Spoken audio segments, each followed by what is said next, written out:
عليكم ورحمة الله وبركاته. أهلا بكم من جديد. حلقة اليوم مهمة جدا طلبها الكثير منكم، وهي كيفية التخلص من إدمان السكر. فبإذن الله حنعطيكم 7 خطوات هي خلاصة دراسات عديدة وتجارب أثبتت فعاليتها لدى العديد من الناس. فهذه الخطوات مش حتساعد فقط في التخلص من إدمان السكر، حتساعد الناس اللي عندها مشاكل في مقاومة الأنسولين، حتساعد في إنقاص الوزن، حتساعد الناس اللي عندها مشاكل التعب المزمن ونقص الطاقة والنشاط، وأيضا الناس اللي عندها تقلب المزاج. فحلقة فيها معلومات مفيدة جدا ورائعة، أرجو أنكم تشاركوا لأكبر عدد من الناس حتى تعمل فائدة. يلا خلونا نبدأ.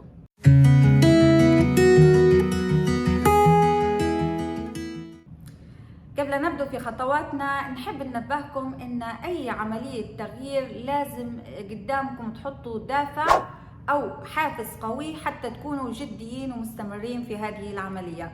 في رأيي ان اكبر دافع لعملية التغيير في تغيير ادمان السكر او التوقف من ادمان السكر هو الاضرار الكبيرة اللي سبب فيها ويهلك فيها في صحتنا وصحة اطفالنا. أنا أشرت لها بشكل وافي في الحلقات الأولى من إدمان السكر، وباختصار للناس اللي ما حضرتش الحلقات الأولى بنقول لكم أن السكر هو السبب الأول للالتهابات المزمنة اللي تسبب في معظم الأمراض اللي نعاني منها في العصر الحالي.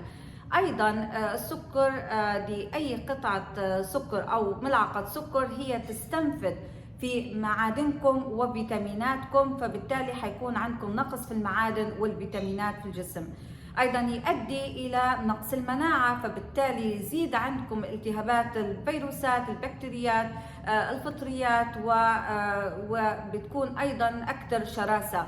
طبعا لأنه بيأثر في مناعة الجسم وبيزيد في الالتهابات المزمنة، فهذا كله بيؤدي إلى نسبة حدوث السرطانات أكبر عند الناس اللي عندهم لخبطة السكر، وأيضا السرطانات حتكون أكثر انتشار وأكثر شراسة عند هؤلاء الناس.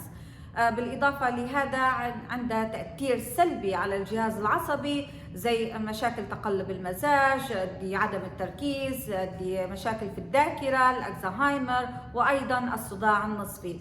اللي علاقة بتقدم العمر أو الشيخوخة المبكرة، أيضا من غير الألزهايمر. حتى في المفاصل، في هشاشة العظام، وأيضا خارجيا على ترهل الجلد وزيادة التجاعيد. بالإضافة لهذا حتى مرتبط بلخبطة الهرمونات في الجسم، والناس اللي عندها دي تكيس المبايض، وأيضا مشكلة قلة الخصوبة أو عدم الإنجاب سواء عند الرجال أو النساء.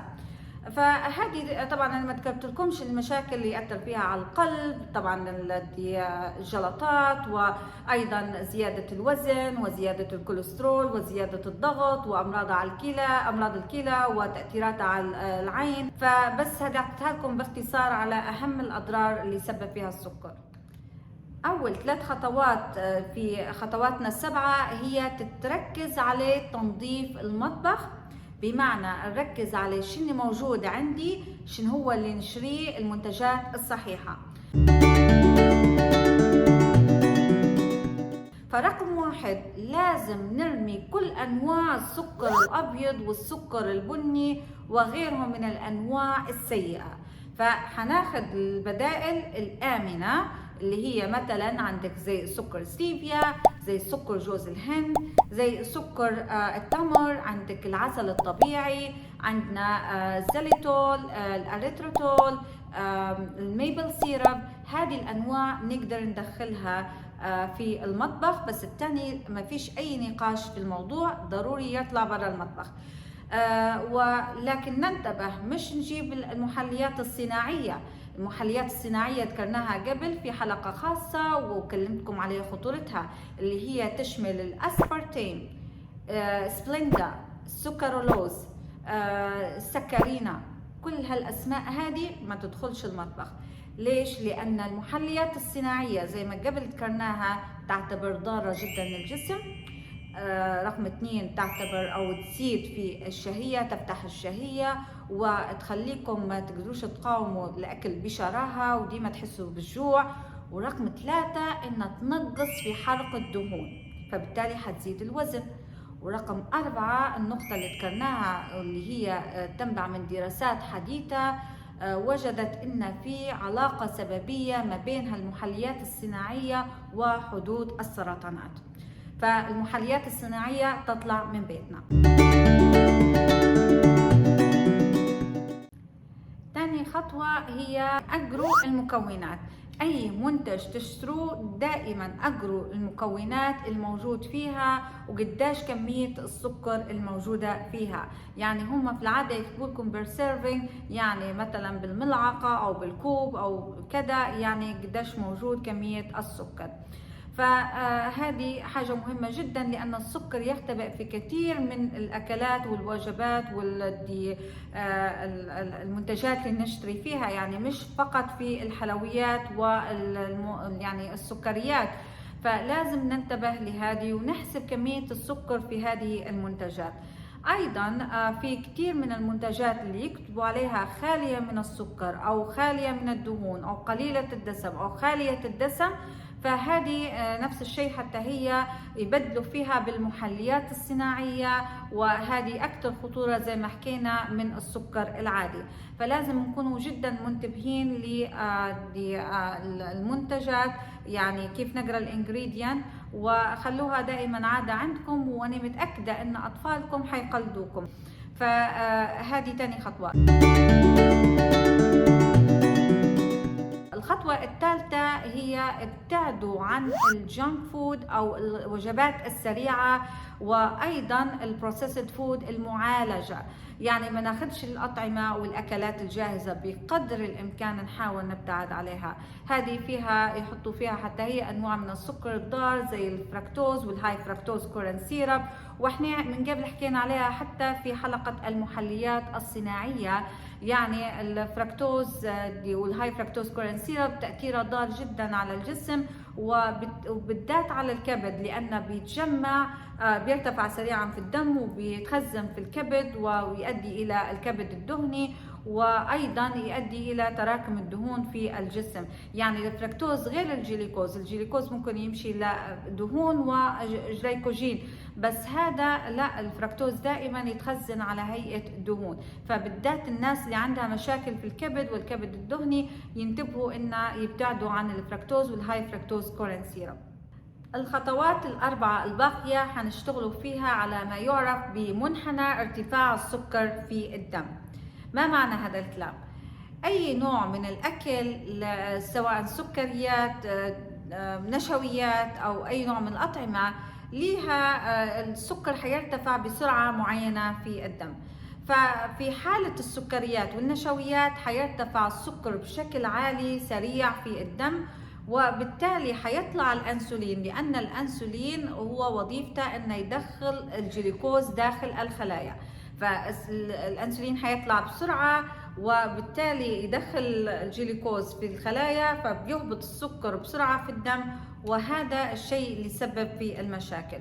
وأيضا الخلايا مش قادرة أنها تاخذ الحمولة العالية هذه من الجلوكوز دائما، فهي مش محتاجة لهالكمية هذه كلها، فبيؤدي إلى مشاكل مع مرور وتكرار هذا الموضوع، فتؤدي إلى ظهور الشوارد الحرة اللي تؤدي إلى تلف سواء في الخلايا، تلف الأوعية الدموية، أو تلف حتى الجينات وظهور طفرات جينية. فكل هذا الشيء حيؤدي إلى ظهور الأمراض وأيضا السرطانات. فالحل كيف نبدأ نخلي هذا المنحنى ما يرتفعش بسرعة ويكون ارتفاعه بطيء وثابت في الدم. فهذا اللي حنشتغل عليه بإذن الله. وفي دراسة أجروها في 2021 على 5600 شخص مشترك، لقوا إن نقص الوزن مرتبط بانخفاض نسبة الأنسولين في الدم. يعني قبل يبدأ الإنسان يحس بأي نتيجة أو أي انخفاض في الوزن، لاحظوا أن الناس هذه ينخفض عندها الأنسولين بفترة قبل يبدأ يلاحظوا أي نتائج واضحة في انخفاض الوزن. فهذا كله حيساعدنا في التخلص من إدمان السكر وأيضا في إنقاص الوزن بإذن الله. خطوة رقم 4 وهي أول خطواتنا اللي حنشتغل فيها على ارتفاع منحنى السكر في الدم، حتى نمنع من الارتفاع السريع ونحاول بقدر الإمكان أنه يكون ارتفاع معتدل ومتساوي وبطيء في معظم الوقت. فالخطوة هذه الجو إن في ترتيب نوع الطعام ونوعية الأكل. يعني احنا مثلا وجبتنا هي عبارة عن نشويات، عبارة عن دهون، بروتينات، ألياف، فما هو المفترض إن ناكله أولا وما هو المفترض تاكلوه تاني وثالث ورابع، حتى يكون امتصاص السكر مش عالي في الدم. يعني بقدر الامكان انه يكون مستوى امتصاص السكر بطيء، فبالتالي نمنع المشاكل اللي حكينا عليها. فرقم 1 الالياف، رقم 2 الدهون المفيدة والبروتينات، رقم 3 النشويات، ورقم 4 اللي هي مش عند كل الناس قطعة حلويات أو فواكه. فالترتيب هذا الجو يأثر إيجابيا على صحة الجسم من عدة نواحي. رقم 1 الجو امتصاص السكر يكون بطيء وتدريجي، فما فيش ارتفاع عالي للسكر في الدم فجأة وارتفاع للأنسولين عالي. رقم 2 الجو الإنسان يشعر بالشبع لفترات أطول لأن هرمون الجوع الجيرلين مثبط. ورقم 3 لاحظوا إنها تأثر حتى في إنقاص الوزن، يعني ترتيب الأكل يأثر في إنقاص الوزن. عملوا دراسة على مجموعتين من الناس، ناس تاكل في سكريات ونشويات في البداية أو تاكل عشوائيا، والناس اللي تاكل بالطريقة أو الترتيب اللي حكينا عليه.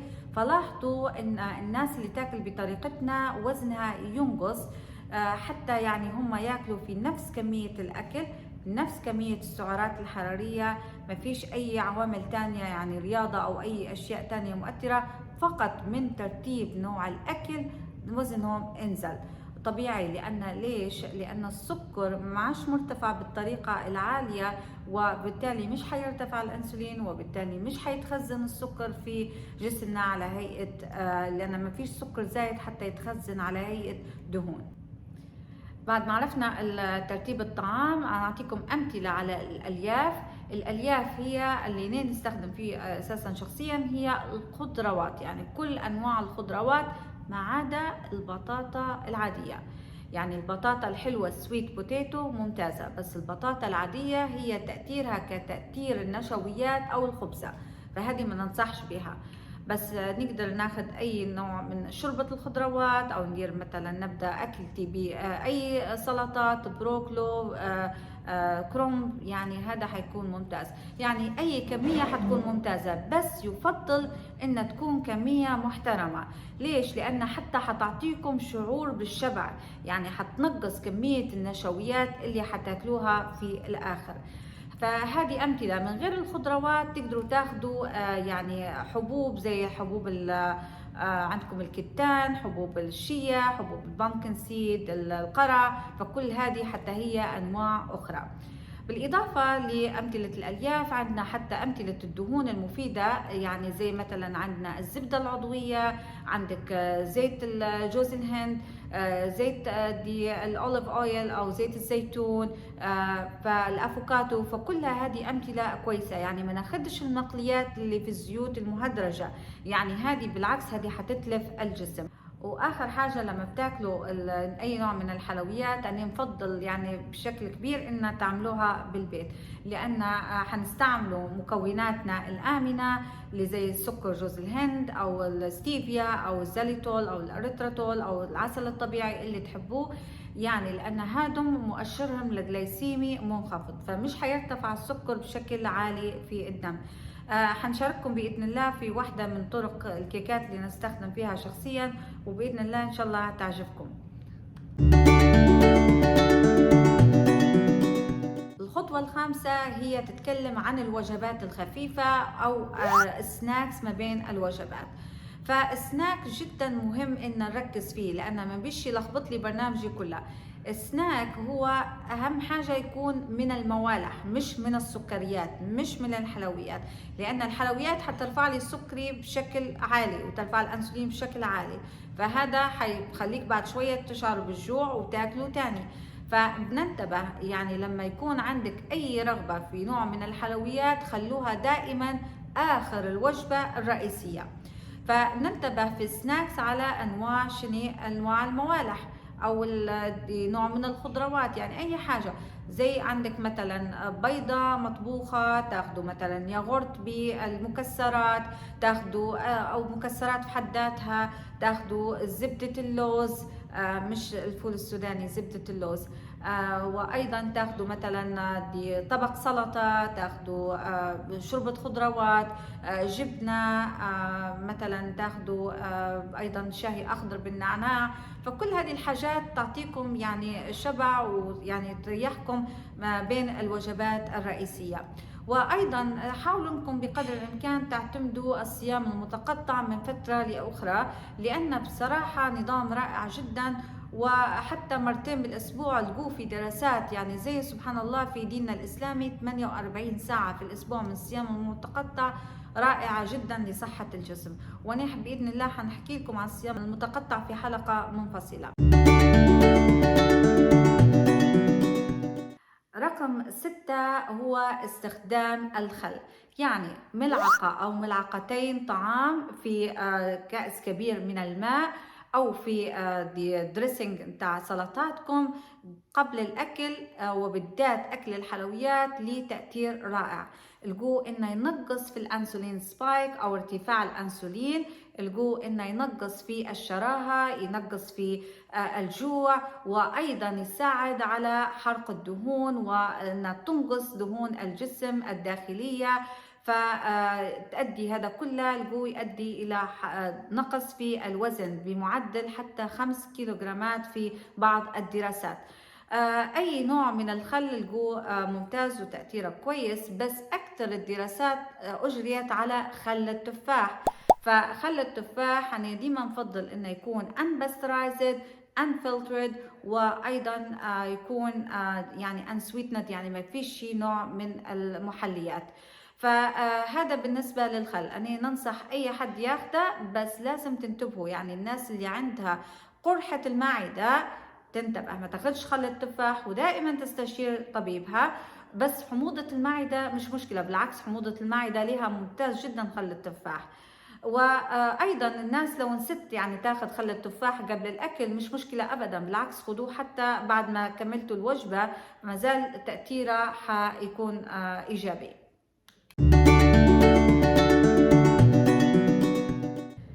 الخطوه رقم 7 والاخيره هي تحركوا بعد الاكل، تعشى وتمشى.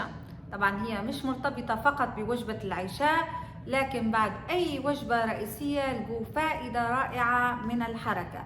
الحركة زي شنو؟ زي مثلا عندكم الوالكينج، مثلا واحد تمشوا لمدة 20 ل 30 دقيقة، مثلا تديروا مثلا رفع أثقال خفيفة، ديروا بوش أبس، ديروا مثلا سكوات.